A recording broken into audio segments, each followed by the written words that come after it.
Kwa hivyo ukianza hapo miaka 9, basi hedhi haitasangaa mpaka awe yule mwanamke ama ana ugonjwa fulani, ama amekuwa ni mwanamke wa kubeba mimba. Mimba ndio inasababisha pia hedhi kufunga baadhi ya wanawake, na percentage ndogo ama asilimia ndogo katika wanawake wanapata hedhi na huku wajawazito.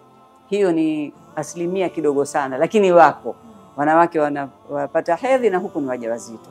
Kidogo huwa mushkil hapa, huwa hajijui ana ujauzito ama hana, mpaka asikele umito ama aone tumbo la fura ama mtoto yuapiga huku na huku. Funga pengine hedhi mwanamke anapofika miaka 45 kuendelea juu, ama wengine siku hizi kwa maisha yalivyokuwa na hali zilivyokuwa, hata chini ya miaka hiyo pengine 40 mwanamke anaanza kuona dalili za kufunga hedhi ambayo inaitwa menopause.